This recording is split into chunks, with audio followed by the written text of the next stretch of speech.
Welcome to माजी talks. आज हम सिर्फ रॉकेट्स या साइंस की बात नहीं करेंगे। नहीं, आज हम एक ऐसे सफ़र की कहानी सुनेंगे जो इंसानों के दिल और एहसासात से जुड़ा हुआ है। ये है आर्टेमिस 2 का सफ़र, एक तारीखी मिशन, लेकिन इससे भी बढ़कर एक इंसानी तजुर्बा। सोचें, अगर मैं आपसे पूछूं कि खला में 4 लाख किलोमीटर दूर जाकर इंसान को सबसे हैरानकुन चीज़ क्या महसूस होती है, और ये भी कि कैसे एक खलाई कैप्सूल 40 मिनट के लिए मुकम्मल खामोश हो जाता है, जबकि मार्स रोवर मिशंस हमें करोड़ों किलोमीटर दूर से तस्वीर भेज रहा होता है।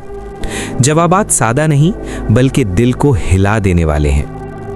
ओरायन कैप्सूल के अंदर बैठे खलाबाज विक्टर ग्लवर ने एक ऐसा जुमला कहा जो शायद इस पूरे मिशन का सबसे गहरा लम्हा था।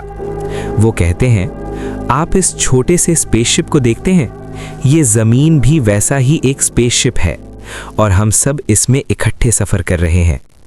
ज़रा इस बात को महसूस करें। हम एक स्पेसशिप को देखते हैं तो फ़ौरन समझ जाते हैं कि इसे किसी ने बनाया है, इसका एक डिज़ाइनर है। तो फिर जब हम ज़मीन को देखते हैं, इसके पहाड़, समंदर, ज़िंदगी, तो क्या वही सवाल हमारे जहन में नहीं आता, ये सब कहाँ से आया? ये सिर्फ एक साइंसी मुशाहिदा नहीं था, ये एक ऐसा लम्हा था जो इंसान को अंदर से बदल देता है। और फिर वो मंजर, जब खलाबाजों ने ज़मीन को चांद के पीछे डूबते देखा, जिसे अर्थ सेट कहा जाता है, वो सिर्फ एक खूबसूरत सीन नहीं था, वो एक एहसास था, जैसे आप पहली बार अपने घर को वाकई देख रहे हों। और फिर आती है वो पुरस्रार खामोशी।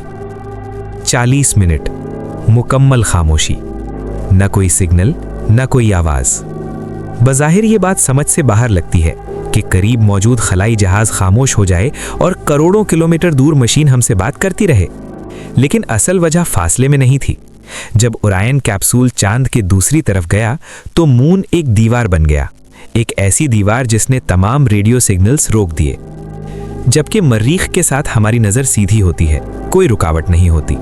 लेकिन सच ये है, वो 40 मिनट सिर्फ टेक्निकल मसला नहीं थे, वो एक इंसानी तजुर्बा थे। एक ऐसी खामोशी जहां इंसान खुद को कायनात में तन्हा महसूस करता है।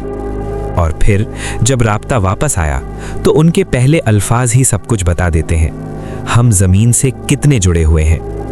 यही वो लम्हा है जहां हमें समझ आता है कि खलाबाज सिर्फ बहादुर नहीं होते, वो ज़हनी तौर पर भी गैर मामूली होते हैं।